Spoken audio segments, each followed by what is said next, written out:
Yeah. In your house with O'Con. Hey, O'Con in your house. Hollywood in your house. Hypocrisy's head in the clouds. Curating all kind of loud. Wrestling in front of the crowds. Paragon's holding it down. Anybody can get it. Josh Joseph standing on his decisions. He is the voice. There is no choice. We as them boys in your house making wrestling noise. Moving fast just like cruiserweight action. In your house is the perfect distraction. Rumpus in your ears when you in traction. Get this work with some wrestling action. Smooth.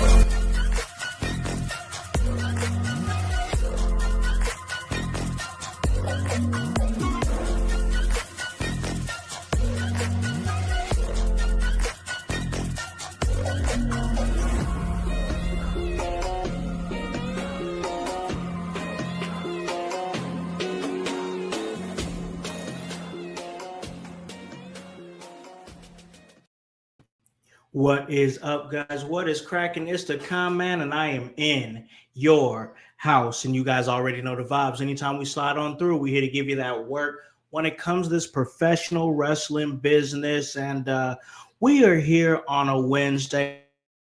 And ladies and gentlemen, I am just chilling, absolutely just chilling, kicking it. I got a nice matcha going right here. First time I ever had this right here. Nice matcha, little green tea, little oat milk. I mean, just keeping it healthy here on this vacation. I'm enjoying it. Good stuff. But, you know, usually when I come to you guys on a Wednesday, it's because we got to talk some Monday Night Raw. We got to get nice and raw with it, ladies and gentlemen. I can't do that without my amazing co-host. She's divinely designed. That's Annie O'Neill. What is up, Annie? What's up, Con? It's Wednesday, and everyone knows what that means. It's time to give them that work. We give them that work, and we give it to them raw. It's the raw deal with Howse and O'Neill. Yeah, can't have one without the other, right? Absolutely. and what fun would it be if you had one without the other? Exactly. So that's what we're gonna do. We're gonna give it to them raw. We got some Monday Night Raw to talk about, but I gotta ask you. You know, I just got a chance to see and kick it with you this past Saturday. You and Kev, my boy Kev, and man, it was a great show. And I didn't get a chance to tell you this because you know it's the craziness of, and I've been kind of lightweight on like a radio silence, just kind of enjoying time and working on stuff here. You guys out there that's watching on the video version of the podcast, I got my studio is working on that in this time off. But man, the work that we did Saturday night, I mean, just such good work. Just that's just, and I was even telling Zay I was like, I'm proud of our team because like we all, and one thing just stuck out to me. It was like when we all realized we like nobody told us, we just realized we were like, dang, we're kind of behind on getting some promos, and then boom, boom, boom, we just kicked it in the high gear and like got it back to back to back to back. I respect the effort and hard work from everybody on the team, and yeah, you were great. You were great. And it's awesome how everyone brings that energy, but in their own way. You know, like, and how like when we realize like, oh crap, we're behind a little bit, like, but it's just one and done, and it's fun, like what you get to do and how creative you become when you know you're faced with something and you gotta get through it. You know, you rise, like when you're in the middle of the challenge and you rise to it. And especially with people who are so professional and they're insightful and like it's fun. And especially when you have the level of talent that we get to work with and how we just come together for a common purpose. It's just awesome. And it couldn't come at a better time where I needed to revive of the crap I was going through. So it like awesome. It was the what I needed at the time, and I got it. So thank you to Emerge. Like they let me do my thing, and I get to talk to really interesting people, and couldn't ask for more. And especially like Kevin gets to be a part of it. You know, we get to collaborate even more, and it's the dream. It really is the dream.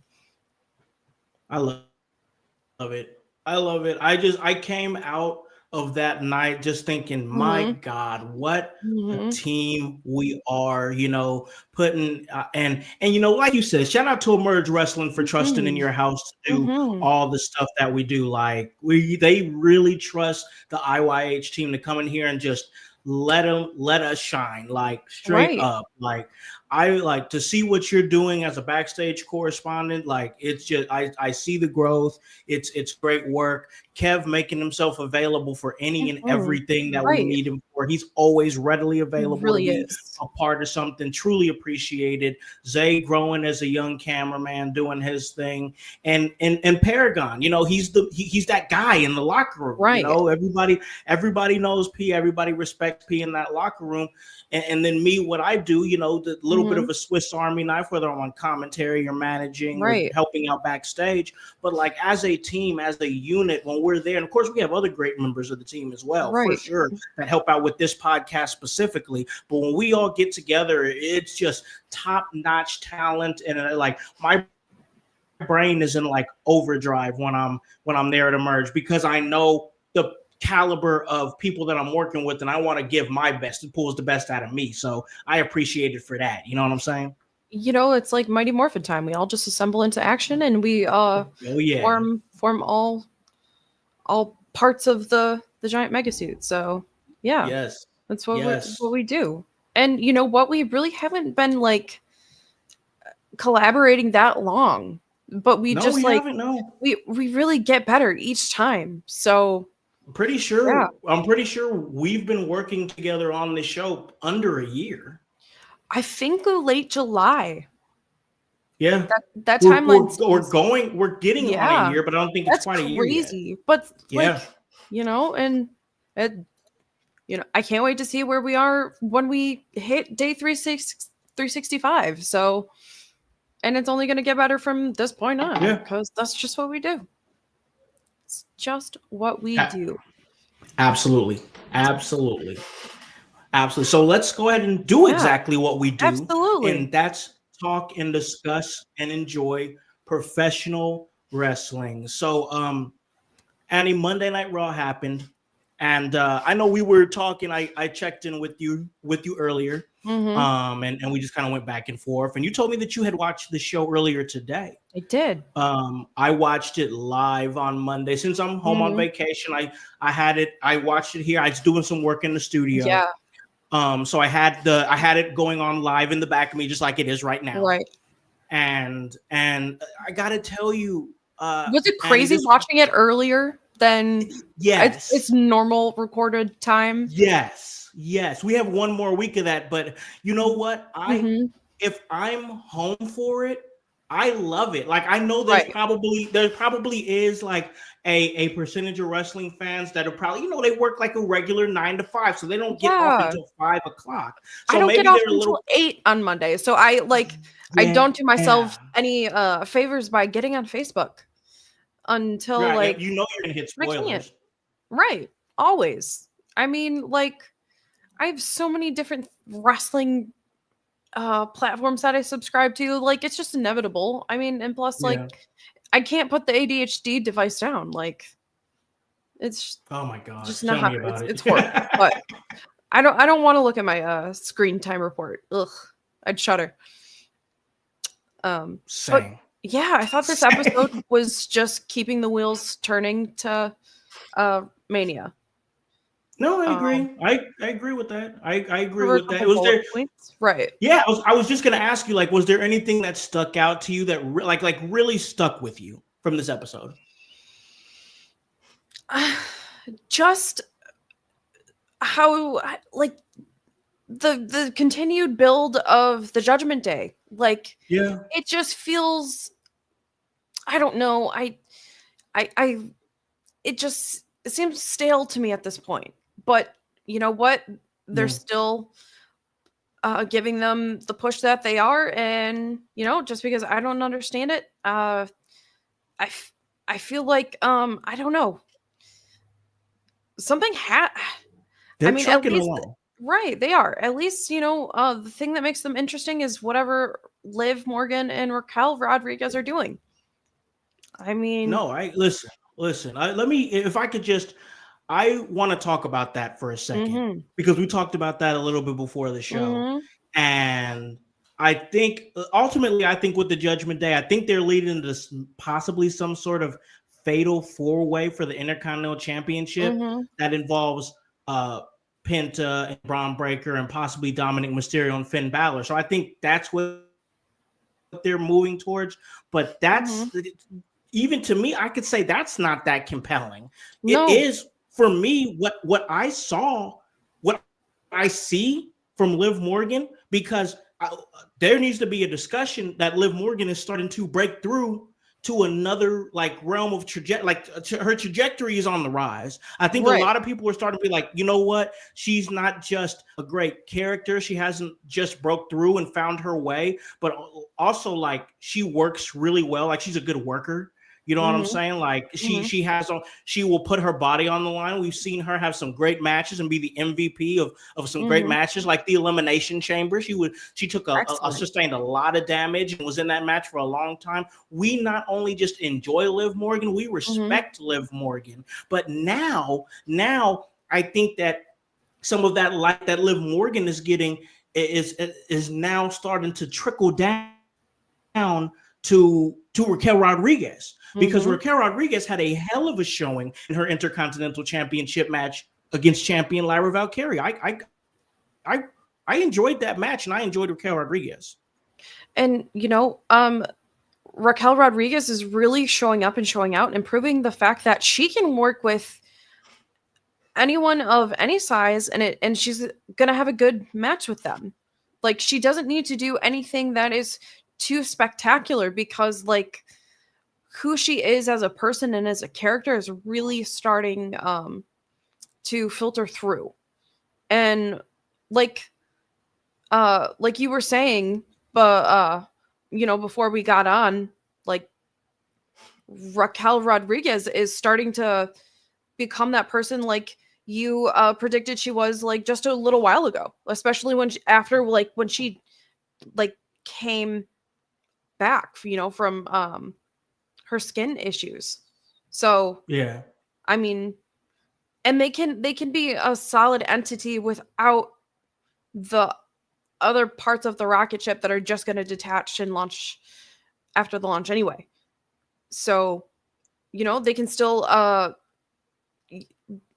dress how they have been for, being in Judgment Day. Like they can still use that going forward, but they don't need to be a part of it. I mean, do you think there'll be ramifications if Liv and Raquel are a part of Judgment Day going forward? Do you think that's going to count negatively against them? No, because honestly, like I've been saying that the Judgment Day needs to dissolve for a little while now. So I'll bring the question to you and ask you one now. I for sure we see the Judgment Day be a thing up until WrestleMania, but how long after WrestleMania do you truly think that we see the Judgment Day as a faction? And to further that, do you think that they go the way of like the Bloodline? Like maybe because look at like Jacob Fatu, Tama Tonga, and Solo. They're a faction right now, but they're not the Bloodline. They're just Jacob Fatu, Tama Tonga, and Solo Sikoa. They're not so how long do you see after Mania do you think that the Judgment Day will be a cohesive faction as we see it now? Ooh, another interesting thought I had was, what if Karrion Kross finds his way assimilated into Judgment Day? That's an interesting question. We did see Dominic talking to him. We have, and and Karrion is his namesake. He is the flesh that do you know what a Karrion is? I don't. Educate me. It's the bacteria that decomposes like rotting like an animal. Yeah. Okay, so, I'm with it now. So like overarching, like you see how that is that resonates. So I don't know. And also like I think he might benefit from being a part of another faction. I mean, we did compare uh like the Final Testament as being Walmart, a great value brand of the Judgment Day. Very true. So Very true. I don't know. You're talking me into it because carrying Cross. I don't want to get into a whole thing about carrying Cross Mm-hmm. and like speaking to him, a lot of respect for carrying Cross. You know, he Mm-hmm. main evented for that benefit for Chris Bay, and kudos for WWE for letting him do that. By the way, for letting Mm-hmm. him For wrestle at sure. the Chris Bay benefit show, that was dope. Seeing Chris Bay walking that ring was crazy. I mean, after everything, I mean, I could gush about Chris Bay and everything that he went through and everything that he's fighting right now to get back in the ring, but I'll save that for another Right, time. for sure. Yeah, because I think we'll just talk about that the remainder of the podcast. But yeah, for sure, because that's congratulations definitely to yeah, Chris Bay. yeah, for Like sure, 100%, his interview with 100%. Chris Van Vliet was incredible. I Incredible. listened to it and I was like, man, Yeah. I'll be honest. I was like, I had to stop listening to it at work. I was like, I ain't trying to Hmm. let these people see me tearing up. Right. You know Right. what I'm saying? Like, so I just stopped playing it. Yeah. Like But no, seriously, for sure. yeah, great stuff. Great stuff. Kudos to him and continued recovery for sure. But Karrion Kross, he's become such a compelling character on He really TV. has. He really has, and I He's think putting him in that dynamic with the Judgment Day could be a good fit. he has that Charles Manson effect. Yeah, yeah, he knows how to get in your ear. He's He doesn't always have to talking to touch you to. somebody. He doesn't have to cause physical harm to show what he's capable of. Is And he the most compelling character that isn't wrestling on TV but is on TV every week? yes, because how many vignettes have we seen him in? Different interviews. And he's just talking to random Yeah, people. Because, like, yeah, yep. someone who plays the long game, we don't give them enough attention. And that could be, Oh, good point. ooh, that could be the very undoing. So, oof. It's like that, Hey, that we footnote got you don't pay the attention to. Mm. yeah, for sure. We got to get to the Mm-hmm. chat real quick because we got the chat chief, Antonio Fry. Exactly. He What's says up? that, yeah, Karrion Kross is the puppet master. I Really couldn't agree is. with that more, bro. I couldn't agree with that more. That's a good point for Mm-hmm. sure. But Judgment Day, even though I'm calling for them to be dissolved, Mm-hmm. you're calling for them to kind of, go away and do something else or the group break up. But while we're saying all that and having all this like, Judgment Day, this and that, they're still standing tall at the end of Monday Night Raw, Oh, I and had still another looking question for you, Con. okay. Where's this thing called the Wyatt Six?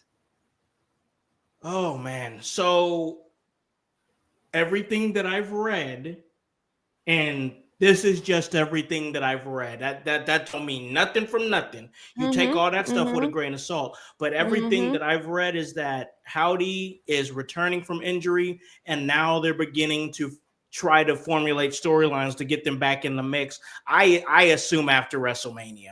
Sure. It wouldn't make sense to reintroduce them this close to Mania. There's really not, and it sucks because like they've been around since the last summer, and they're not gonna have a WrestleMania match. Right. I thought for sure they would find some kind of way in WrestleMania, but yeah, it's not. There's no way you can't put them in WrestleMania at this point without it being awkward. You just can't. Right. And it would just look so forced. Yeah. Then it would just be so obvious. Then that's exactly what they're trying to do. They're trying to, and and if they're just conflated with being just a buffer, then that's all they're going to be treated as, and that's not fair. Yeah. All I know is this. If I see any members of the Wyatt Six in the Andre the Giant Memorial Battle Royal, I'm turning off the TV. I'm gonna turn that TV right off, man. I promise I will, because that'll be. I'm like, all right, just don't do that. But back to Judgment Day though. I know you had some thoughts there because Penta, who's now, I mean, we're often running with Penta now. He's not just having matches week to week and winning matches to kind of build him up. He's now in the mix with storylines, and he had an Intercontinental Championship opportunity that main evented Monday Night Raw. And I got some thoughts about Braun Breaker, the Intercontinental Championship, and main eventing here shortly. But Penta's really in the mix now to a point where Dominic Mysterio is wanting to recruit him into the Judgment Day, trying to give him an opportunity. Of course, he chose not to do that, him being Pentagon, and ended up getting an ass whooping for his troubles. That led to, of course, Judgment Day standing tall. Where are you at right now with Pentagon? Where are you at with the Judgment Day trying to recruit him? But what's your thoughts on Pentagon at this point in his WWE run? Well, they're going to need something to keep themselves relevant. I mean, it's the pattern of Liv Morgan, but she does it successfully. And so, I mean, it's a good way to keep the Judgment Day on some type of life support, because I feel like the more that they just keep prolonging something that might need to dissolve really soon, people, I don't know, like, they still get reaction, they do, but like, just forcing it and keep making them prevalent when people don't want to see them, that's not good. That's not good. I would want to get just as a social experiment amongst wrestling fans, like, I would want to know what wrestling fans' interests are in the Judgment Day right now.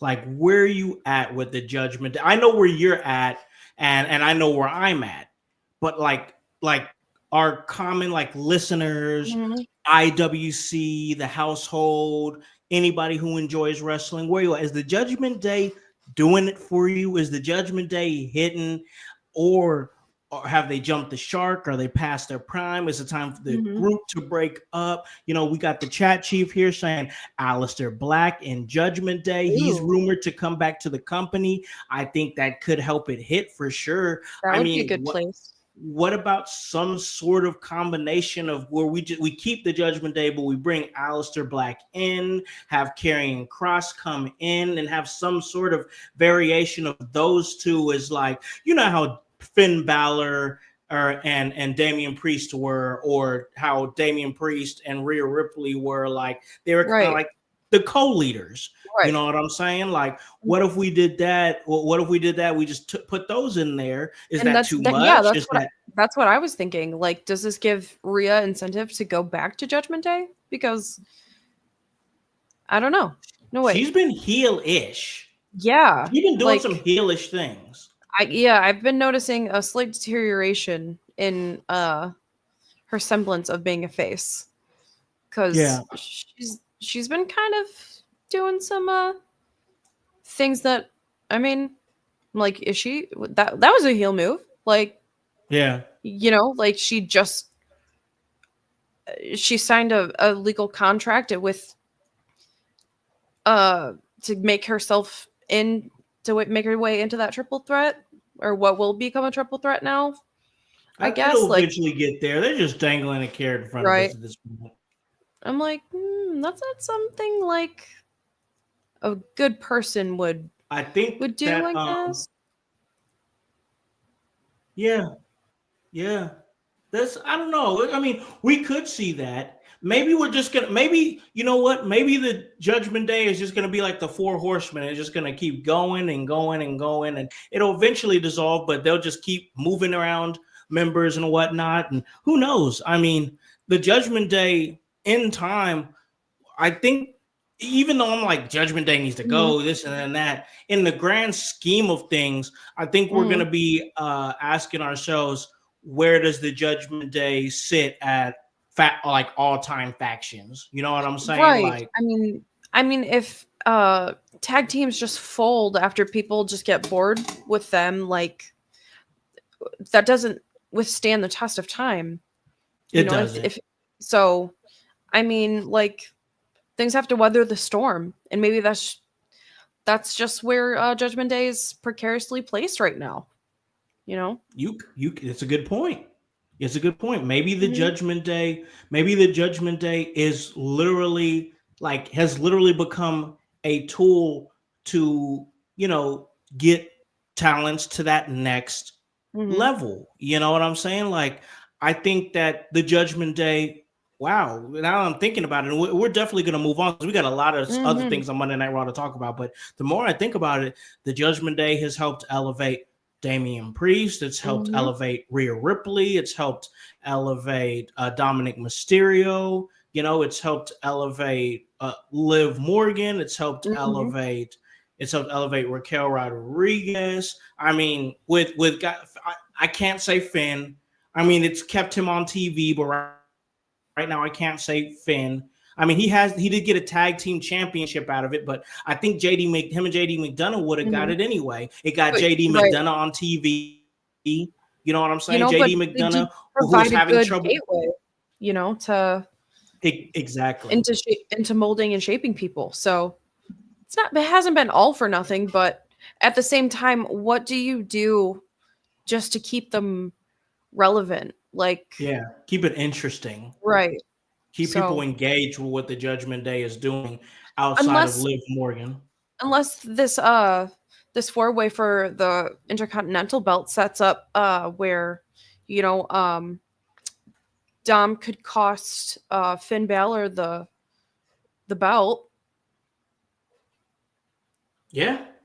And Yep. And boom, implosion right there. right, exactly. So I mean, the potential is limitless. So I think so too, because Mhm. I think people forget that while yeah, people feel like WrestleMania is the end of a lot of stories Mhm. because WrestleMania feels like the big season finale, you know what I'm For sure, saying? for sure. But like remember there's still television to be done Exactly. after that. So like Mhm. and a lot of times WrestleMania can be the beginning of some stories, Mhm. so we're most definitely going to see for sure. But staying real quick with this Intercontinental Mhm. Championship situation, like we were talking about, I want to talk about that real quick because I noticed that I believe this is the second show in a row where the Intercontinental Championship was defended in the main event of Monday Night Raw. Mhm. And the Intercontinental Championship is a championship that I hold close to me just Mhm. because I always liked that title. It was the workhorse title. It Mhm. always had different cool designs than the World Heavyweight Championship. And I just always enjoyed like the mid card. Like I Right. enjoyed. I was like such a nerd for wrestling. Like anybody who Mhm. watches, like main event guys. But remember, like those Rockin' Austins and Triple H's or whatever, back in like 95, 96, 97, they was Mhm. fighting for the Intercontinental Right. Championship. Right. So I enjoy the uh, prestige behind the Mhm. Intercontinental Championship. And I definitely enjoy the fact that it's been main eventing Monday Night Raw for the last couple Mondays. Braun Mhm. Breaker has proven to be a rock solid Intercontinental Champion. After we were kind of like, dang, where are they gonna go after the Mhm. whole the whole Gunther losing the Mhm. championship to Sammy, then who's gonna be the guy to take it off Sammy? And then boom, we're just like, now it's hard for me to see Braun Breaker without the IC title now, which is crazy because Right. I didn't see Right. him in that mix beforehand. But like, where are you at now with not only the Intercontinental title scene, but the Braun Breaker character? Because I feel like we don't really talk about, and you don't really talk about Braun Breaker like that. No, we really don't. And when he was ambushed by Judgment Day at the end of Raw, like there's a real part of me that empathized more with Braun Breaker. Yeah. So because I don't really see him either as a heel or as a face, but yeah, there was definitely an emergence of empathy for Braun Breaker. And but that's what it makes you love wrestling to begin with. We don't want these things to happen to the people that we love. Yeah. So Braun Breaker really showed up more as that person for me. And um you know like you said, he really proved like why he was the person to get that belt to begin with. And we've I really feel like that we've gotten a deeper layer of nuance in that match tonight, because you're right. This is the push for this belt has been even greater, because how many weeks in a row now has it been featured in the main event? Twice. This is the second week Exactly. now. Exactly. Um and you know, even Carlito, he said on this episode of Raw, he feels like it's his turn to go after the belt. I'd like to see that. I mean, it would be pretty dope. But I like Carlito. and how when will this main event, push Braun Breaker either further into the fold of the Judgment Day? Because obviously there's cause to do so. I'm not gonna lie. Mhm. I kind of like the fact that um once again, like now I'm, even though I was like, oh, Judgment Day, Mhm. this and that, I Mhm. see their new.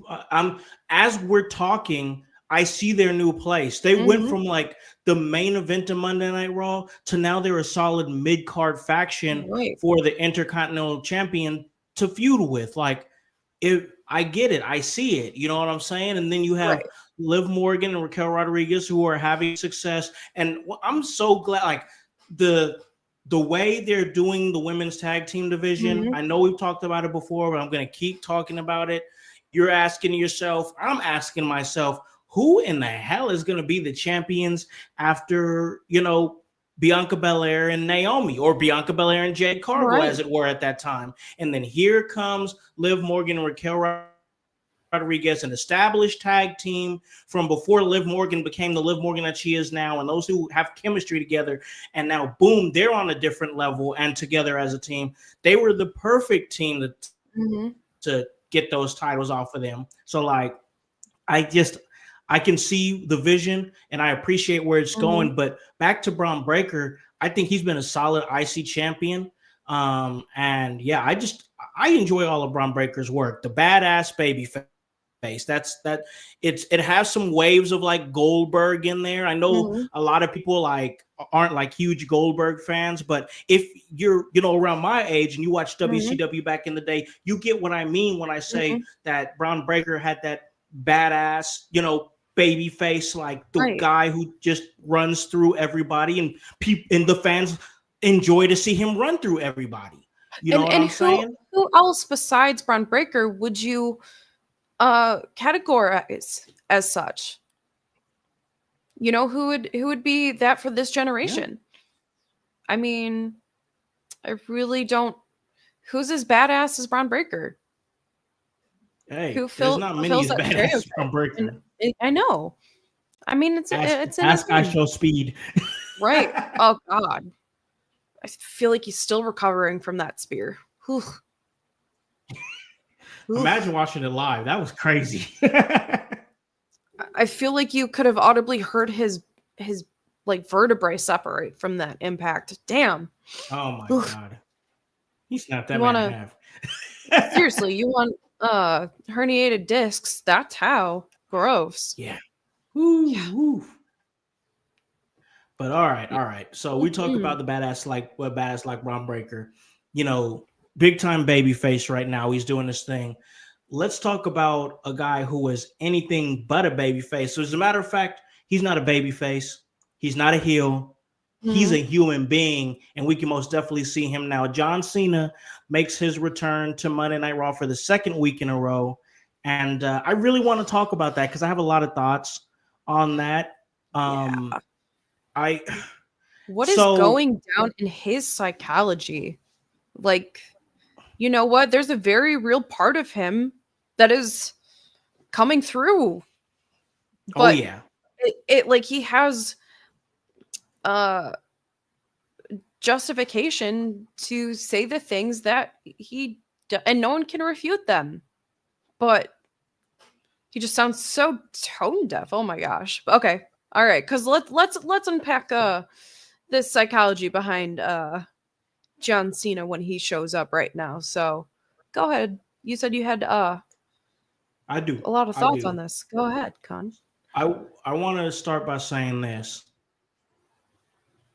The fact that he did not, and I haven't even said this on the show yet at all. I don't Mm-hmm. think I've got a chance to say it, but I've been meaning to.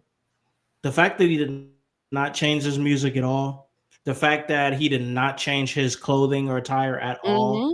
and that he was conscious of that, and that it's purposeful why he's not doing that, really is just a fu to everybody. Cena's not trying to recreate himself as the cool Mm-mm. heel. He doesn't That's have to not what we're seeing here.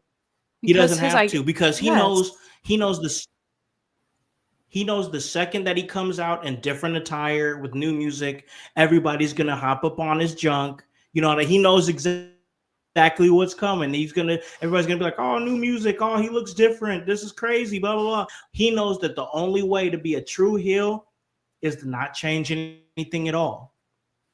And he's And yeah, while tainting there's his most iconic definitely, image. Oh my he god, is. and people are still buying the merch. Oh yeah. Yep. Oh yeah. Cuz I've been making a point to look at how many John Cena shirts I see in the audience. And there is still quite a few. He traumatized that little kid. He really did. Like, Wrecked him. it's like finding out, oh man, like something you love is just fake. Oh man, it was kid lost that his innocence that day. Oh, he sure did. It's like when That's you're yeah. sitting on Santa's lap and you're trying to tell him Yep. everything you want for Christmas, but then it's his 10-minute break and he takes all his crap off. Right. And then it's the guy who works at the counter at the liquor store when your mom sends you in for cigarettes. Like it's it's that dude. Jesus.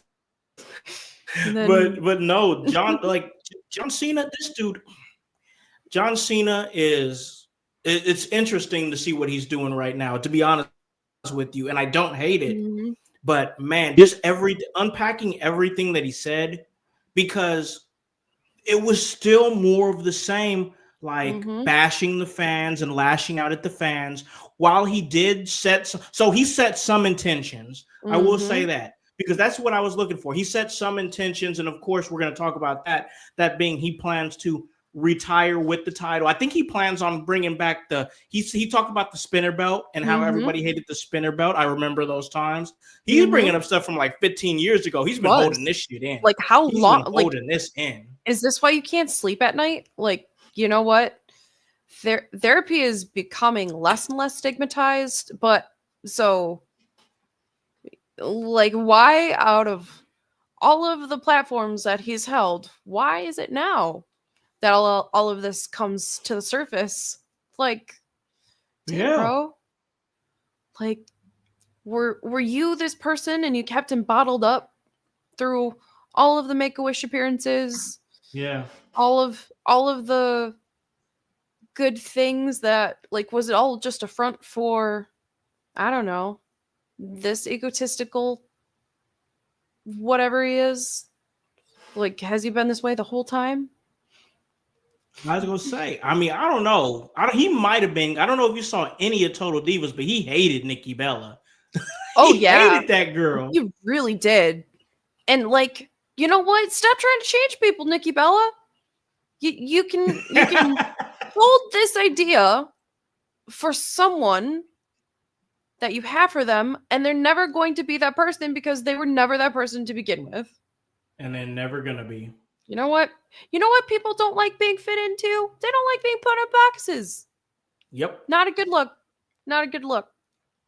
No, not at all. But not a good look from John Cena, just sitting over here destroying kids, going at the fans, and him saying once again. So I want to bring this up real quick because I really want to get your thoughts on this, and that's the fact that he said he plans to retire with the championship and be known as the last real champion. He plans to destroy professional wrestling. Yo, if you're a long-time fan, this is pure evil, right? If you're a long-time fan, this is pure evil. This is what fans was accusing Cena of doing for years. Now he's made his intentions clear. He wants to ruin professional wrestling. This is crazy. You know what? What's been said? Don't read the comment section. Oh, he read every comment section, and it's kept him up ever since. Yep. it has. And like the Cena criticism, super real. I mean, super real. Anybody who's been a fan for years known that he's one of the most has been one of the most polarizing figures in professional wrestling. Now he's continuing to keep himself in this light. Here's my thing, because I'm going to be patient. I'm going to wait. I'm going to see what happens. Where does the alliance with Rock come into play and why? Because he hasn't explained that yet. But that's the opener of the final boss. Like, he could be standing on the sidelines the entire time. Yeah. He's looming. That's just the entity that he is. You never know when, but he could always show up. He could still be in the same building, and you never even know. Yeah, that's true. And one thing John Cena said last week when they were in Belgium that was so poignant was when he was going off on the only approval that he truly needs is his own. And that was proof to me that he doesn't give a crap about what anyone thinks of him, because the only interest he's looking out for is himself. But there's a duality to that, because it's he's aware of everything that everyone says about him. The facts present themselves. He said it and he's addressing it. And you got to be paying attention, because it's layered. John Cena is simple, but if you don't learn to glean between his words, you're going to miss it. So is he premeditating for what we think might happen? Do you think he wouldn't go out on his back for Cody Rhodes? Do you because he is, he's setting an expectation, but does that mean he's going to honor those words? Yeah. I really think it's I don't know, really an incredible subversion from John Cena. You know what's so crazy to me? Mm-hmm.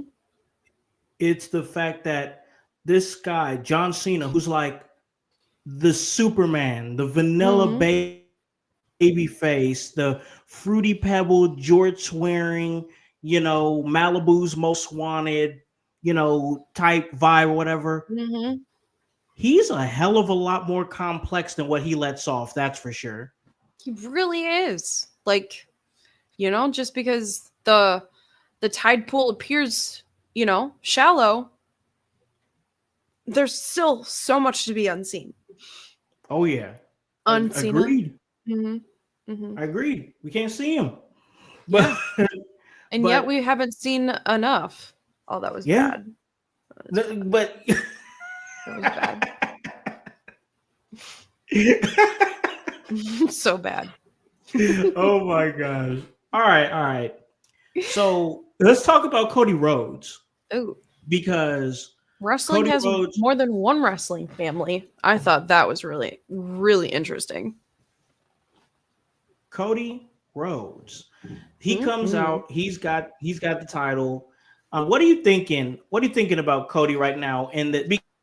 Because John, one thing I've noticed is John has not said anything to him. They keep advertising.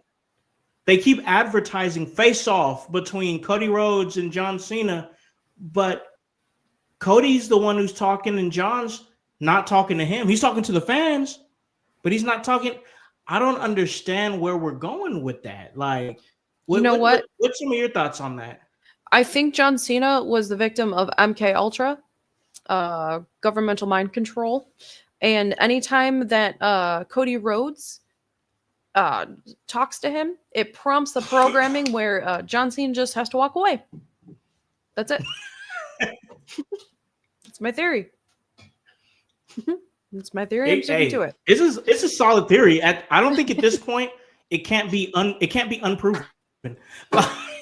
I mean, if you were paying attention when The Rock came back, like, you know, there were a couple different hand motions that The Rock did, and John Cena's face, like, it looked like whatever animates us as a human being left his body, and like lizard brain activated the lizard brain. Yeah, that's facts.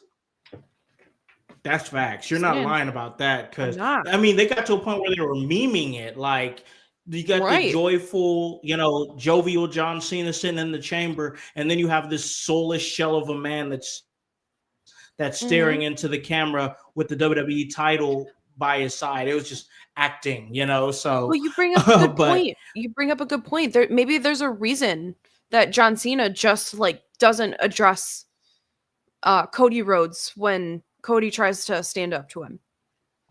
Yeah, because silence speaks volumes. And even in inaction, that's still an action. So, I mean, and plus, I wonder if the story here is that he doesn't respect Cody. I mean, he won't even give him the time of day. That's such a base human emotion. Like, you know, when one of my favorite things, like when I'm petty on an unsuspecting level. When someone pisses me off and they want my attention, I don't give it to them. I ignore them like they're the ghost of Christmas Past in the Muppet Christmas Carol. You know, like, yeah. I mean, and then that diminishes someone as a person. Like, ignoring their existence, I can't think of something worse than being ignored. So, I mean, and plus it gives Cody, like, that's why I brought it up. It emotes sympathy for Cody. You know, because if his opponent doesn't even address him, like, you hate that person even more. And then you want Cody to succeed. So, yeah. For sure. No, most definitely. I still think there's a chance that Cody could retain the title and John continues the chase, but I'll say this, the scales are starting to tip, because I got to see more, because here's the thing, like, while he's made intentions clear to take the title and retire as the last world champion, which is it's a cool story, don't get me wrong. I mean, he brought up Ric Flair and how he's going to take Ric Flair out of the record books and yada, like, interesting stuff. Don't get me wrong. But, like, where's your coordinate this with why you're working with The Rock? You know, like, I guess it doesn't have to be made clear right now because we're just seeing the breadcrumbs. But, like, once again, there hasn't been a whole lot of progression, because it's just been him coming out, continuing to bitch at the fans, a little bit of what his intentions are, then more bitching at the fans. Cody comes out, stands up for himself and the fans. John Cena leaves. Then Cody tries to go to him to come back. John starts to come back a little bit. Then he does the heel thing. Nah, I'm good. You know, so it's like, we get another week of this. We got one more week of John Cena. And then after that, he's not advertised for any shows up until WrestleMania. And do you think it's critical at this point for The Rock to come out at least one time before WrestleMania? I mean, like, at least once. Right. At least once. I mean, because he kind of did the same thing before Rumble. You know? Yeah.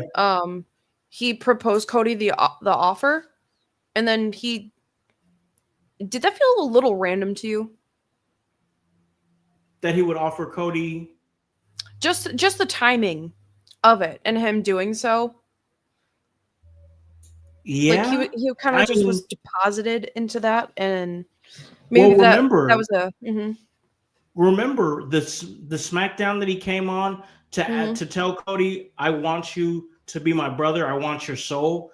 He literally wasn't advertised for the show until the night before. Right. So I wonder how that conversation went. Like, was this planned? Was this just Rock saying like, hey, I'm in town, I'm gonna come out and say some stuff and we're just gonna work from there? Because like that seems to be, once again, I don't know nobody as far as like The Rock or anything like that, or am not in the locker rooms, but I could definitely see a situation where Rock comes in, Rock, who has, some say so with the TKO group, and whatnot, being a shareholder and things of that nature. So he's got some say so. So maybe they didn't have that planned at all. Maybe he was like, hey, I'm in town, I'm going to come talk to Cody, and then we're going to work from there. And really, who's going to tell him no? So right. You can't. Like maybe they just pivoted. Right. So maybe they just pivoted and now they're doing something else. But yeah, definitely when I look at how things are going down, like between the Rock coming on and telling Cody like, hey, join this corporation or whatever, to John Cena showing up at Elimination Chamber, to Cody having to make a decision at Elimination Chamber, Cena winning the Chamber, then after winning the Chamber, for whatever reason, aligns himself with The Rock after he already had his championship opportunity secured. So once again, going to see where it goes, going to be patient, because that's the name of the game when it comes to this stuff, especially if the story is going to be really good. But I just feel like there's a lot of holes right now where I'm like, these dots ain't connecting, Right. Yeah, I think we'll at least see one more appearance from The Rock before Mania, because there's no way that he can't be involved. Not at WrestleMania. He has to be there.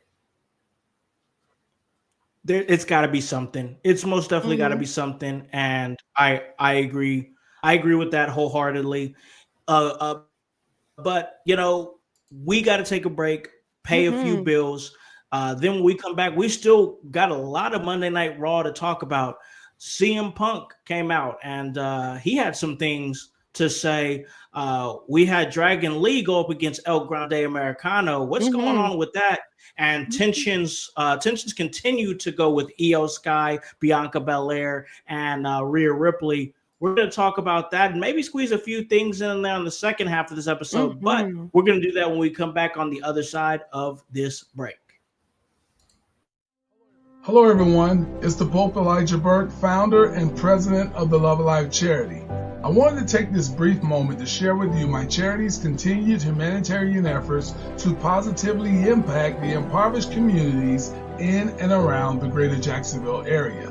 This cannot be possible without your support.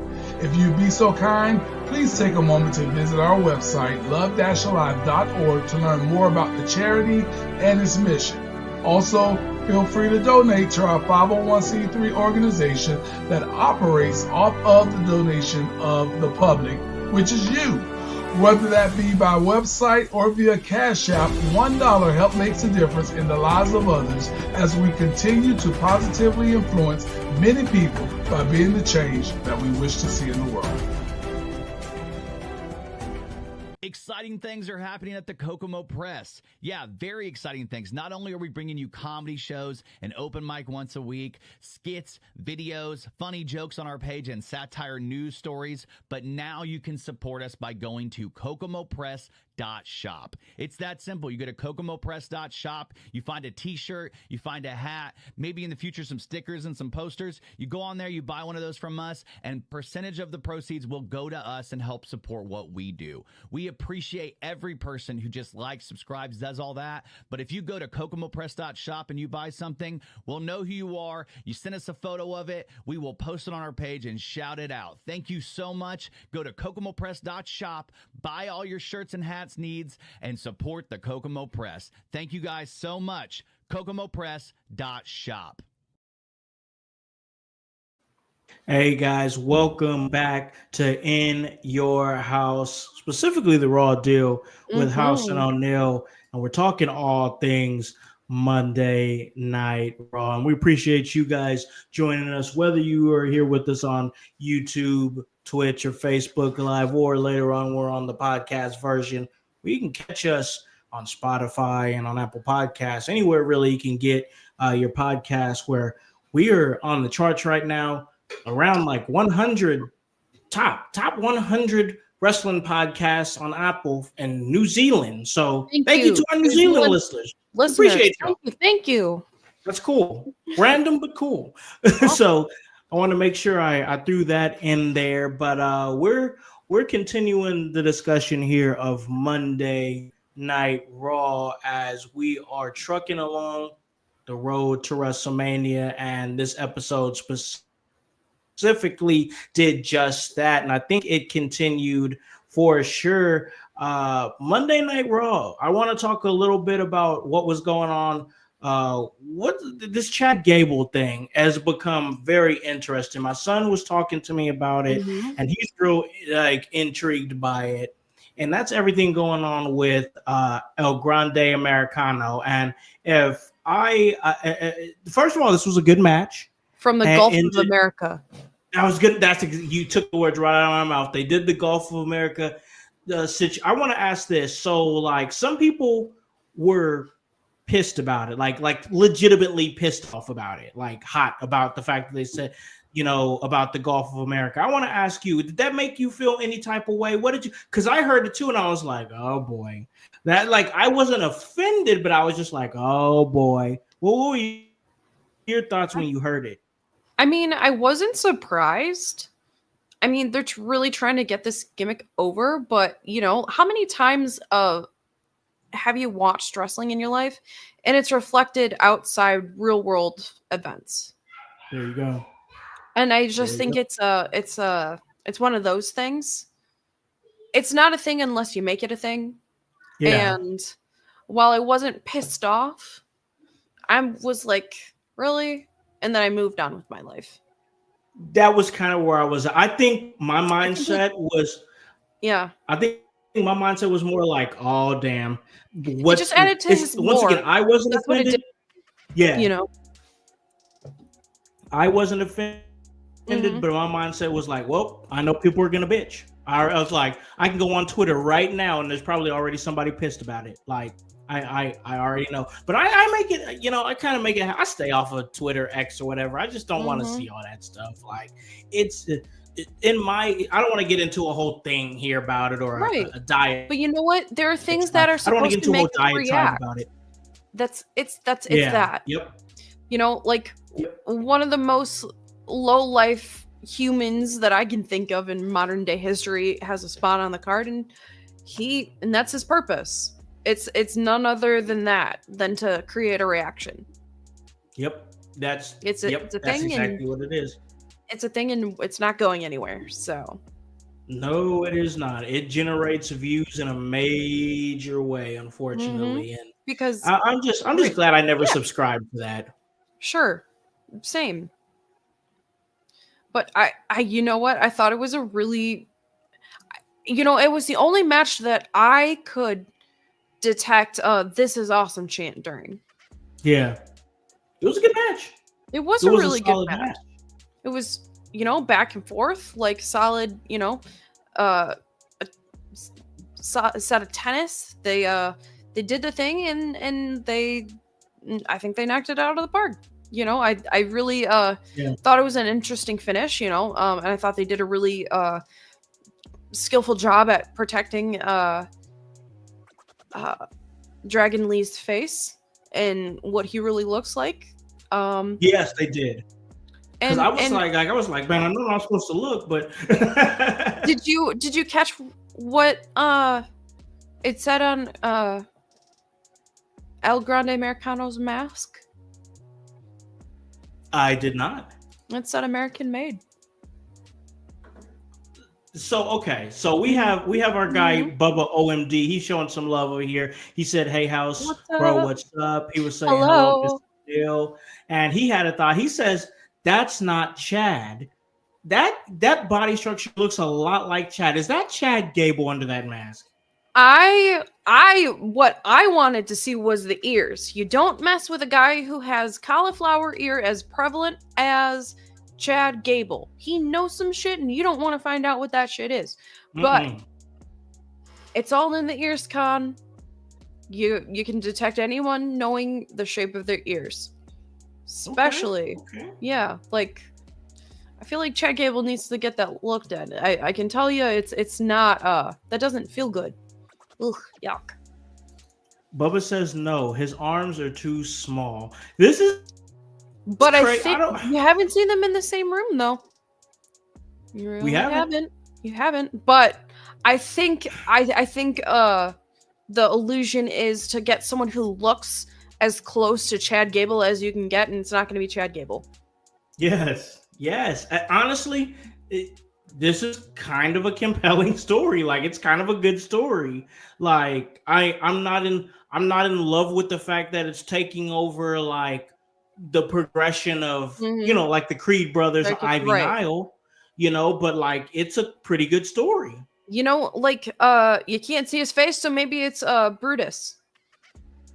Could be, or Julius. Could be Julius. Yeah, could be. Yeah, why not? So hey, I like to suspend my disbelief. Right. I like to enjoy wrestling for wrestling. So we'll see. I want to see what's going on with that. But that match was good. That match was a lot better than what it needed to be. And you had El Grande Americano. He picked up a victory on his wrestling debut on Monday Night Raw. So kudos to him for that. And you know what? I've never seen a bad match from Dragon Lee. He is consistent week in and week out.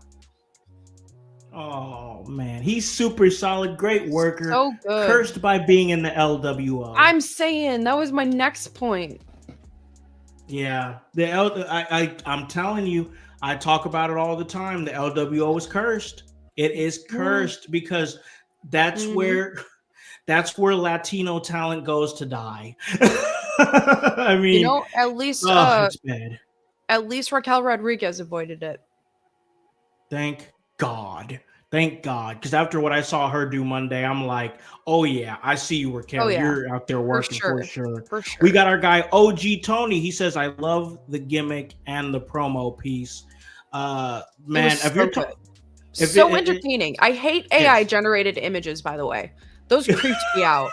Like I'm looking at like they're showing like what's supposed to be an epic shot of fans like reaching their hands up, and he's in the middle of the ring just celebrating, and then I'm seeing people with 6-7 fingers on one hand, and I'm like, that's fucking creepy. Okay? Oh no. Yes. Like I know it's supposed to look hokey, and it's supposed to look, it's supposed to be cheesy, but like, come on, WWE. Like you have the people to do the things. Very low effort. Yeah. Like, did you hire like a 12?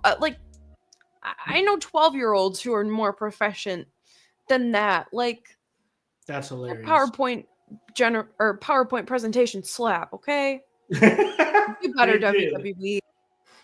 Oh my gosh, that was crazy work, but I'm enjoying it. I am enjoying it. It's good stuff. Absolutely. Once again, this was not a bad Monday Night Raw. It rolled. Did you really see the tweet from Kathy Kelly that said you can't spell luchador without Chad? And I'll never Chad. Oh my god. I'll never see it. Like, have you noticed? Especially I have to bring this up because I was thinking about it. I want to ask you this, especially since you and Kathy Kelly play kind of like the same role. Like, have you noticed that she's kind of been in her bag a little bit more? Like, she really has. Like, asking riveting question after riveting question. Like, way to really elevate the storyline in such a nuanced but profound way. Yeah. Like, they're really elevating that role. She's finding herself. She really is. And you know, they play such an integral part. So yes. Yeah, kudos to Kathy Kelly. Absolutely. Yeah, you backstage correspondents, I've done it as well too. Do not get the credit that y'all deserve.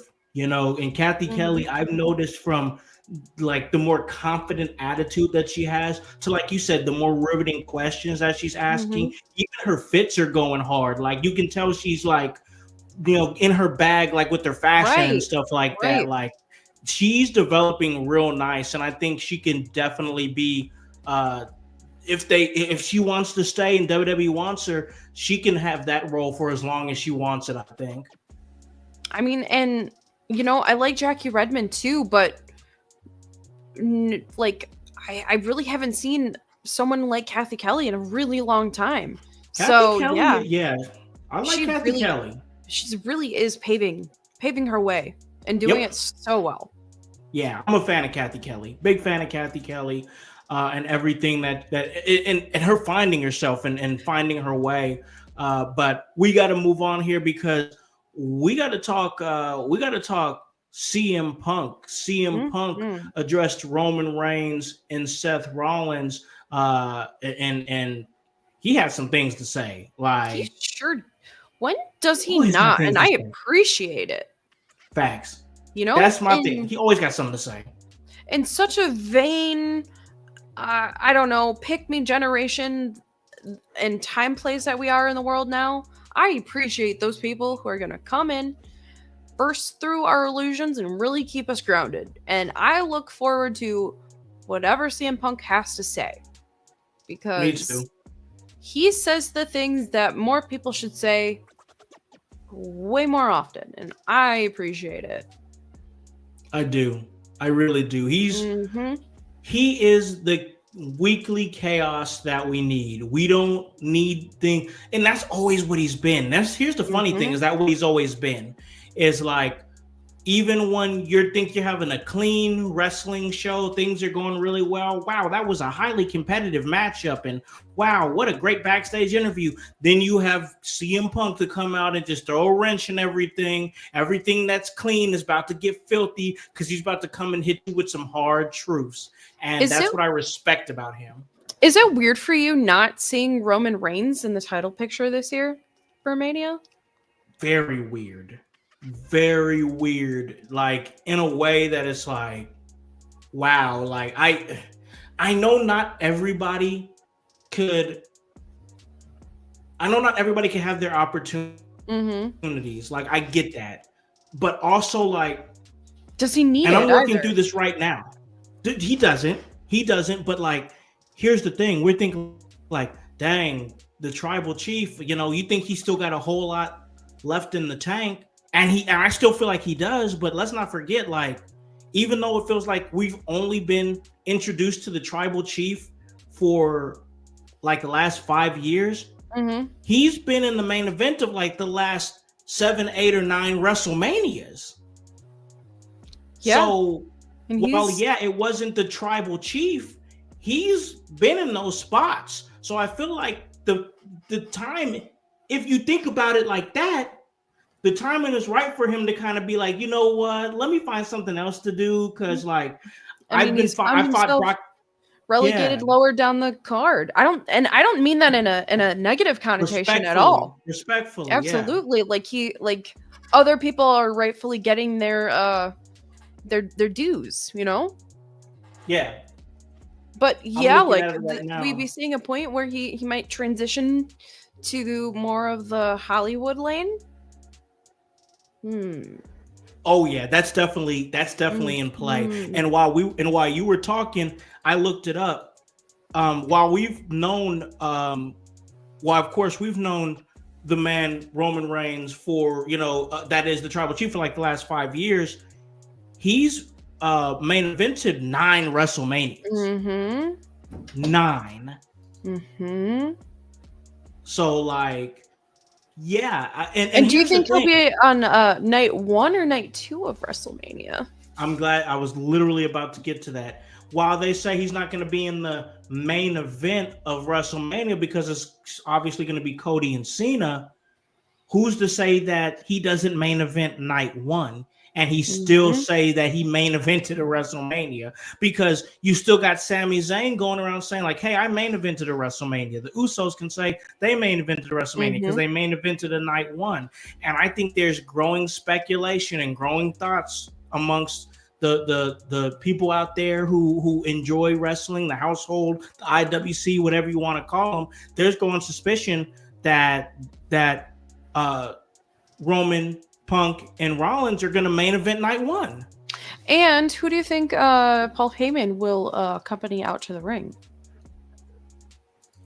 What's the favor? That's what I mean, I don't know what this favor is. Let me ask you something, because we talked about this.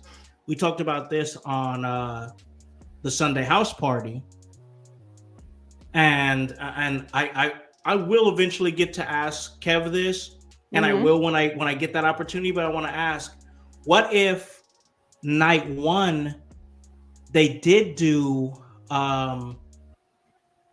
Seth and Punk and Roman as the main event, but they raised the stakes? What if they made the winner of that match the number 1 contender for the WWE Undisputed Championship to get a future opportunity for the title? Because then that would reinsert Punk back into the championship picture, because that's been the point of his whole trajectory. And you need some type of wild outlier to occur on night 1 of WrestleMania. So, yeah. That's very, very, very skillful on behalf of Mr. CM Papa Punk. I'm just saying, what if his favor is to have Paul Heyman, maybe get in Nick Aldis's ear, maybe get in Triple H's ear, and do what a man like Paul Heyman does: politic, connect, work his magic, and like, hey, how do you make WrestleMania bigger? You get these 3 elements here.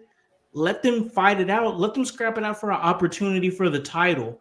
I really feel like that if you make that triple threat match a number 1 contenders match to main event night 1, you're going to change the trajectory of that match.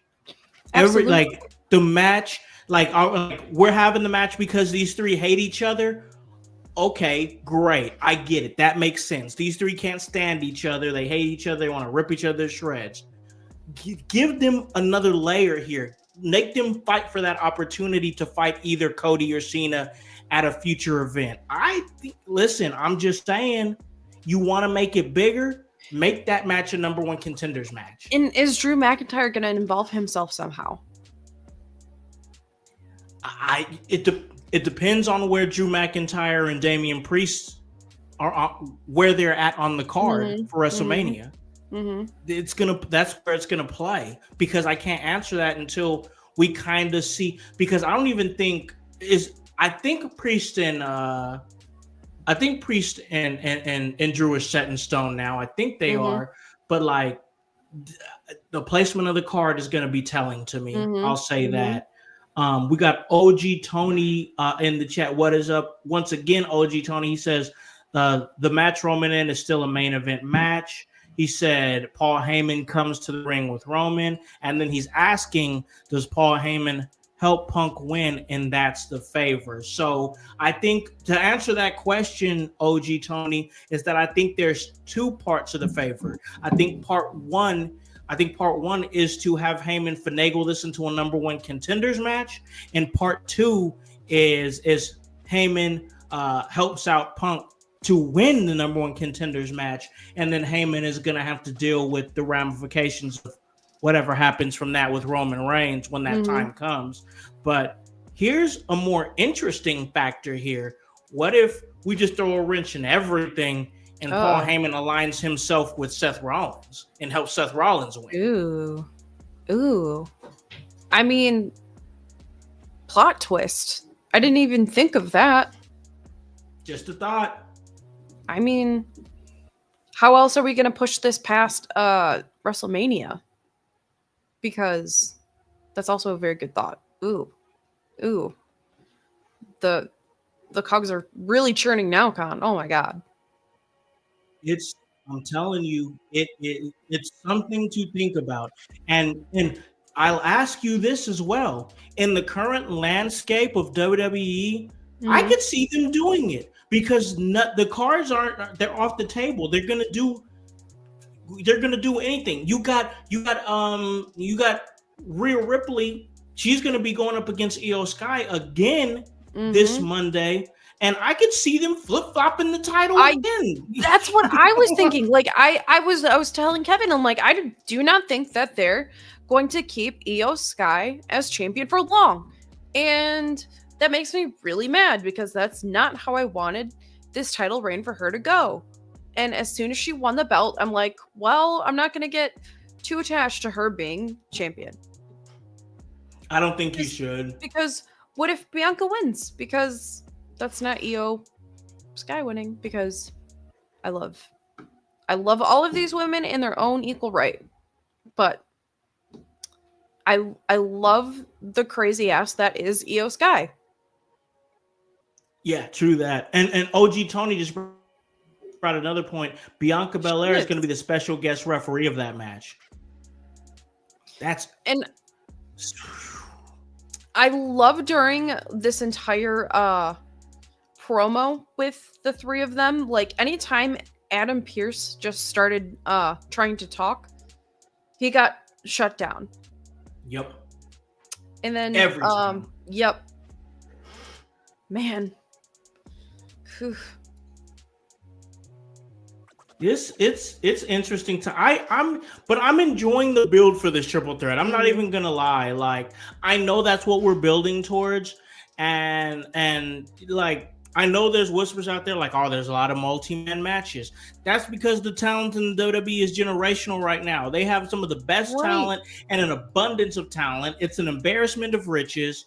I mean, they gotta get these people spots on WrestleMania. So and yes, we're gonna have a lot of tech, right. and all of them deserve it. So it's like, yeah, there's gonna be a few triple threats and multi-man matches. I see a lot of fatal four-ways and triple threats in this WrestleMania. I do. Am I okay with it?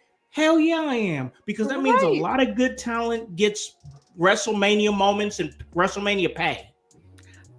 Because, and it also sets up for more opportunity to pass, the storylines further than WrestleMania. Yeah, you're adding, you're giving people a lot of opportunity to wrap up storylines and to begin new ones.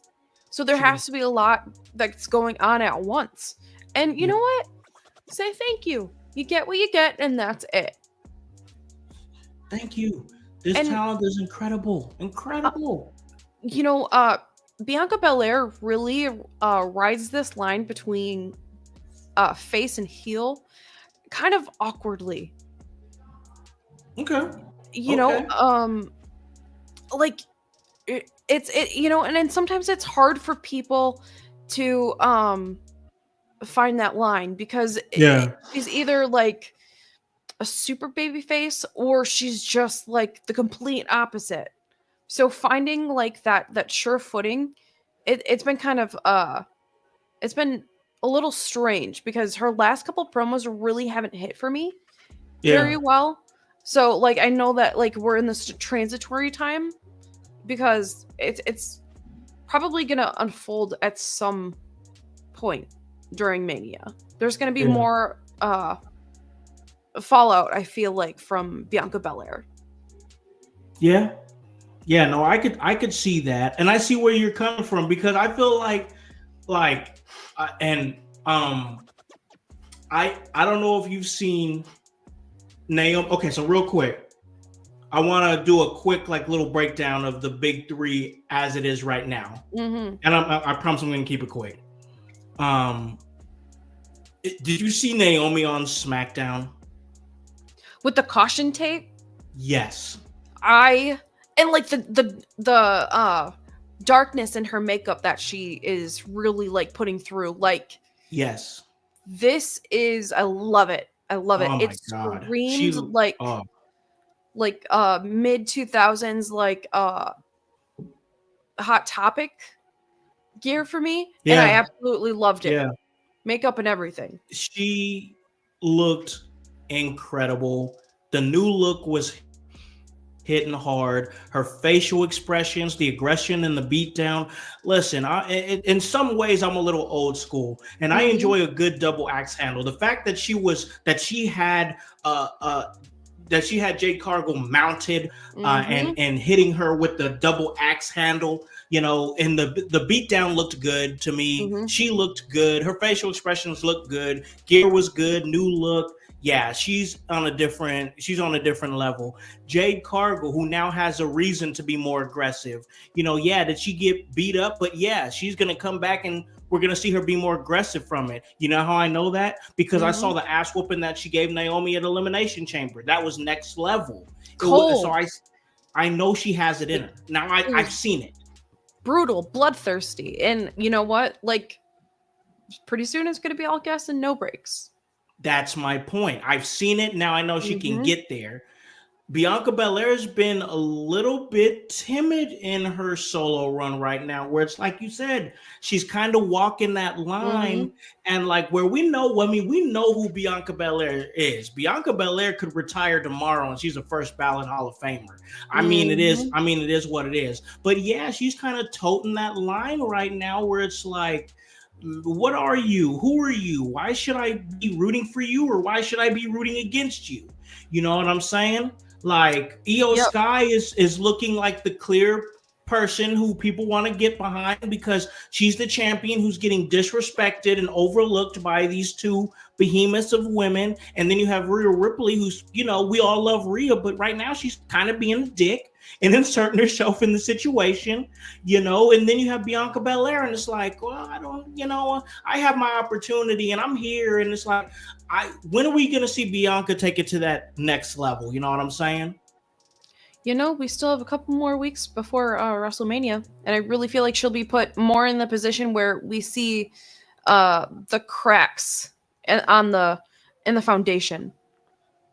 So I don't want you said this weeks ago, and it stuck with me about Lyra Valkyria, about how she's too pretty and perfect, and like you see like her appearance and the way she carries herself is flawless, and you don't see, you know, that other side. I think that's kind of what we're seeing, that breakdown from Bianca right now. Bianca is slow. It's deteriorating. Yep. It's a slow build with Bianca, and I think in time, we're going to see the true Bianca Belair, not the pretty, cleaned up, perfect version that we've been seeing for a long time. I mean, because look at the downfall of Naomi. Like, that doesn't happen without a cause. Right. And it's only a matter of time before it reveals itself. Yep. I agree. Most definitely. That's a good point. And I think that it's coming. And, this, once again, we were talking about how this was a slower Monday Night Raw, just moving stories along. But there was a whole lot to talk about. And we're going to cap off this episode with the last thing to talk about. And that's the doubts that's creeping into the mind of main event Jey Uso. Is Jey Uso ready for the main event? You know, he's slipping and sliding and not able to spear Gunther. You know, where's he at? Where's he at mentally? He tag teamed up with his brother, which was way super obvious as far as the tag team and the mystery partner. I really thought with them being in, I think they were in Scotland. I thought they were going to go Joe Hendry. I really thought they were going to go Joe Hendry. They didn't. They went with his brother Jimmy. But it makes sense because what happened is after Jay ended up botching the spear and was slipped and wasn't able to get, which people were, now there's speculation that he did that on purpose. After his last week's botch where he tried to jump over the top rope and flipped over it and almost hurt himself. Then this week with the slip, now I feel like they're trying to use it as fuel to be like, oh, he's not ready, he's not dialed in, he's not on his game. So then that's where Jimmy Uso comes in and is to tell him about himself as his brother and say like, hey, you're slipping and sliding. You ain't no main eventer, at least not right now. You're not, not the way that you're moving. You need to lock in. You need to lock in, Uso, and that's exactly what he's telling them. And then he's basically doing what we know, it's family business. So he goes, he finds Gunther, and he says, me and you next week, and then what happened after that was the slap heard across Scotland because, man, Jimmy Uso slapped the shit out of Gunther. Like, man, he slapped the mess out of him. But you know what? He was standing on business, and he was letting Gunther know, if you fighting with my brother, you fighting with me. So like, we're gonna see that next week. What's your thoughts on where Jey Uso is at right now, and what's your interest in the Jey Uso main event storyline right now? Is it still as exciting as it was when he won the Royal Rumble, or have we cooled off? Because I've heard a lot of different things. Where are you at on main event Jey Uso and his chase for the title right now?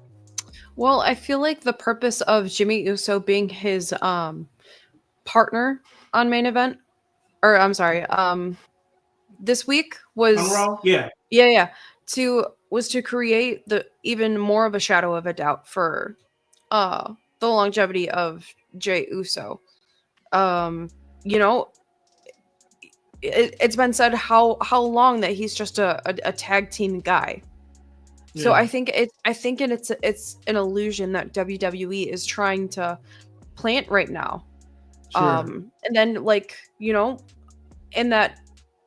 the moment of that doubt, I feel like he's gonna rise to that occasion. But I feel like the storyline between he and Gunther, I felt it was gonna be rough in pushing that out during the road to WrestleMania. It's a little still for me, TBH, but I mean, you got to keep the wheel turning. So yeah, I feel like go ahead. I'm sorry. I think that a lot. To your point, I think that's where a lot of people are at. Is that right now it feels stale. But like, I think here's the thing, because I was literally having this conversation just yesterday about Jey Uso, and that's why I brought it up. Because I have these conversations and I talk to, a lot of people about wrestling, and the general consensus right now from people that I'm talking to is that it's cooled off a lot. And it is not the same amount of excitement level as it was when he won the Royal Rumble, which I was there. I was excited. Right. But yeah, it's cooled off quite a bit. And like with like the botch last week, and now then, you question it because like, do I still think he's gonna get the title at Mania? Yeah, I do. But like, sometimes he's not solid with the promos. You know what I'm saying? And not super clean in the ring when he probably needs to be. And we could talk about last year's WrestleMania with his match with his brother that underdelivered. Yeah. I think that they need to play to the story. I still think he's going to win the World Heavyweight Championship, but I do see cracks in Jey Uso, and I don't just mean that in storyline like they're trying to sell us. I mean, like, for sure, like botching stuff, and sometimes once again he's got to be in that mode when he's cutting promos. You can't expect him, you can't put a mic in his hand like you can CM Punk and just be like, go do it. You know what I'm saying? Like he's got to be, he's not a natural promo guy, and that's okay. That is okay. You know what I'm saying? But like, all I'm saying is I see it. You got OG Tony. He's saying that he thinks it's going to heat up after this week. Yeah, it's going to heat up after this week because Gunther's about to beat the brakes off of Jimmy Uso so bad that Jay is going to have to come and get his brother. I wouldn't be surprised if they tried to escalate it far enough to where Jimmy Uso leaves Monday Night Raw on a stretcher. Ooh, I mean, that would be a really excellent way to, squeeze another week out of the storyline between Jey Uso and Gunther, because something's got to happen, because this is being wrung dry for me. Yeah, I'm because like, I can only emote so much empathy for someone like who has doubt in themselves, because like if you don't believe in yourself through any type of adversity, like what are the odds of you actually accomplishing what you set out to do? Mm-hmm. And that's just facts, because not like someone has to fall short. Not everyone can be, that 1 out of 10 million. But where he is at this point in the game, like, you have to be on point every minute that you are on screen. Yep. Because otherwise it 100%. runs the risk of the fans turning on him. And I don't want to see that happen. I don't want to see that happen either, but unfortunately, Andy, it's already happening. Mm-hmm. It's already happening. There already is a percentage of fans that have turned on Jey Uso. Mm-hmm. They're not for it. And it all started at the Royal Rumble. Mm-hmm. That's really where it started. Jimmy or Jay, that is, was all fun and games. It was all fun and games with him when he was the right-hand man, and when he, started doing the little E thing, started fooling around with it. Mm-hmm. Then when he became the Intercontinental Champion. But the minute he won the Royal Rumble, everybody was like, nope, I'm not with that. I'm not with that. So, it is what it is. He's the guy that they're choosing right now and that they're going with. And they got their alternative with Cody and Cena, which, and I said this before, I believe on this show. Yeah, it was on the Sunday House Party. As of right now, the World Heavyweight Championship has never felt more secondary than it feels right now. And that's crazy because it was complete opposite story last year. Facts. That's exact facts. I've said that it felt like, and you guys can go back to the old episodes. There was episodes where I said the World Heavyweight Championship felt like it was bigger than the WWE Championship. Mm-hmm. That feels like that was light years ago, because when you got John Cena saying, I'm about to take this title and leave with it, and I'm going to be the last real champion, like, I'm sorry, like, that made it feel like it was the richest prize in the game. You know what I'm saying? Right. And it's so sad because this, like, you're right. It feels a little milk toast. I hate that word. Weird sounding word. But it's... I know. But it does feel like it is... It dims in comparison to the Undisputed Championship match this year at WrestleMania. So... It really... Like, what happened? What happened? Like, just... the complete frequency shifted. It did. And it was, you know what's so crazy about that?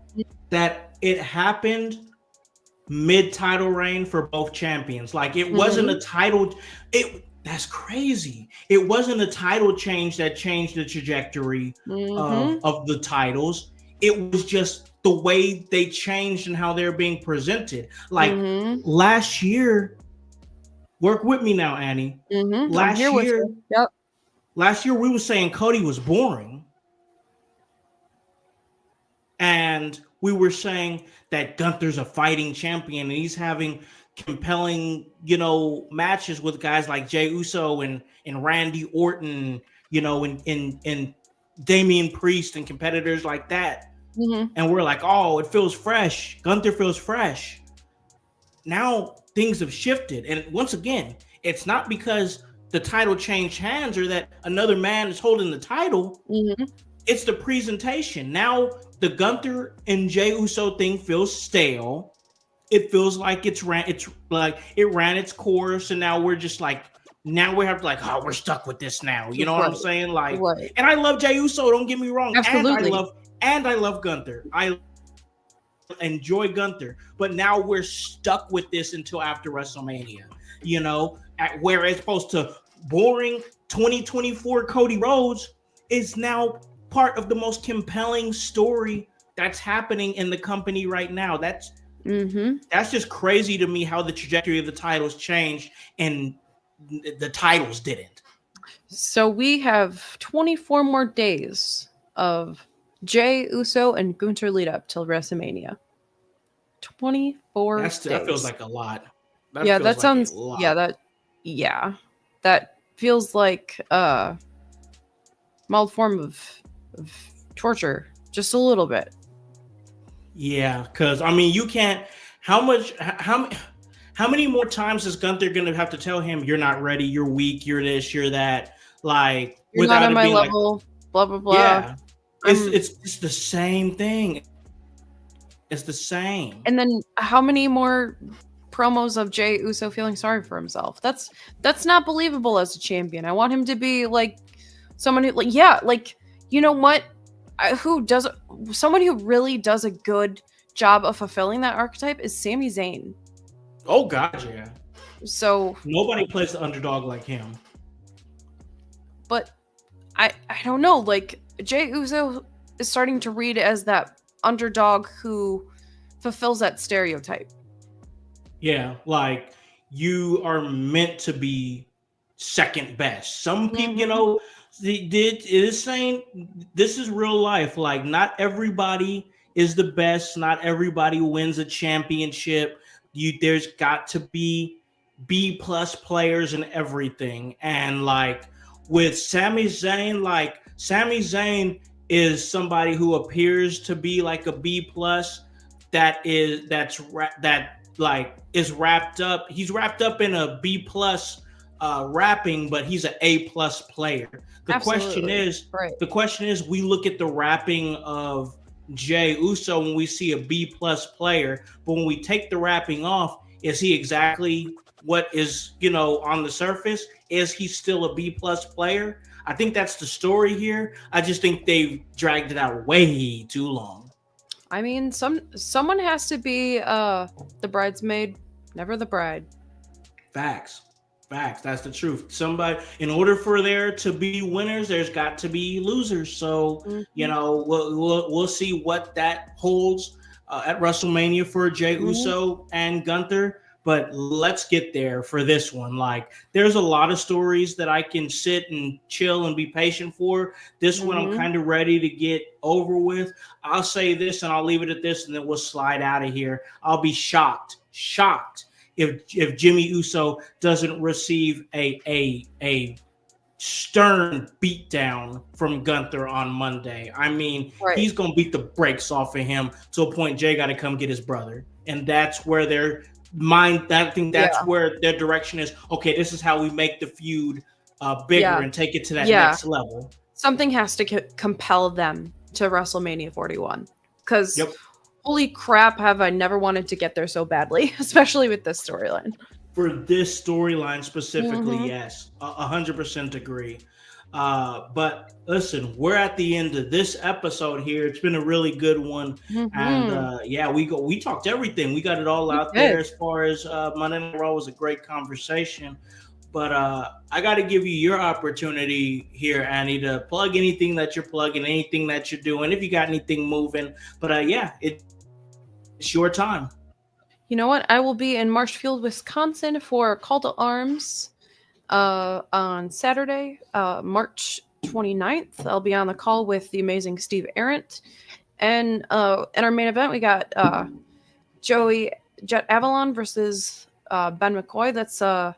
They have a lot of history behind them that they might bury, or someone else gets buried in a grave. So that match is only going to end one way, and I can't wait to see that.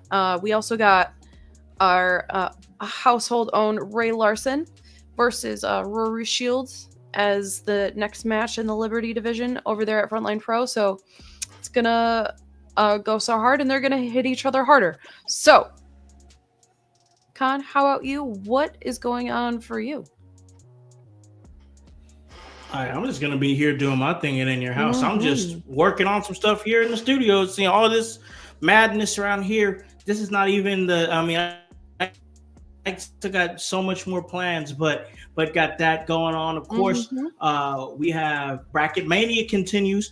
Bracket Mania as we continue our NCAA tournament. And remember, guys, what's on the line there is an opportunity to get a little bit of In Your House merch and an opportunity to host your own topic on our WrestleMania special on April 13th. So we got that going on. April 12th. We got Emerge. It's the Emerging Stars tournament. And this is Emerging Stars 2. So this is the second time that Emerge is doing this. And what we do is we have a tournament, a one-night tournament between some of the most hottest up-and-coming talent in the local area or beyond that as well. 4 people have been announced, right? Yes. We've had quite a few announced already. The latest one was Zay Gates. Zay Gates was announced. He'll be coming to Emerge. They just announced that earlier today. But yeah, I love this tournament. And if you haven't seen him, oh man, are you in for a treat? You got Austin Blaze, Omega, and there was someone else. I don't recall who, but it's gonna be Zay Gates. That was the last person. Yeah, Zay Gates is in that mix. It's going to be a really, really good tournament. I love it when they do these one-night tournaments. And, we're going to see who is going to win the Emerging Stars tournament. Last year, it was Eric Surge, and he's been taking off really well. I mean, he's popping up in a whole lot of different places for sure. So that's what the Emerging Stars tournament can do for you, is it can definitely help change your trajectory. You definitely want to get to the show if you can and see some of the hottest young talents before you see them everywhere on many different posters and possibly right before they go on TV. So the Emerging Stars tournament for Emerge, April 12th, that's going to be great. I'll be there on commentary for that and scouting talent, looking at some talent for sure. Absolutely. Seeing who's who and what's what. Because I got a team to put together for Paragon. So that's a perfect opportunity for me to go and scout some talent and see what I can figure out. But besides that, just here doing my thing and putting in that work. And that's HOWSC, and the W stands for work. So for Divinely Designed Annie O'Neill, myself, Alakon the Concept House, and the whole team here at In Your House, ladies and gentlemen, I need y'all to hop on this bandwagon. Get on or get gone, because the household is still going mighty strong. You guys have a great day and a great rest of your week. Peace. Yeah. In your house with O'Con. Hey, O'Con in your house. Hollywood in your house. Hypocrisy's head in the clouds. Curating all kind of loud. Wrestling in front of the crowds. Paragon's holding it down. Anybody can get it. Josh Joseph standing on his decisions. He is the voice. There is no choice. We as them boys in your house making wrestling noise. Moving fast just like cruiserweight action. In your house is the perfect distraction. Rumpus in your ears when you in traction. Get this work with some wrestling action. Smoke.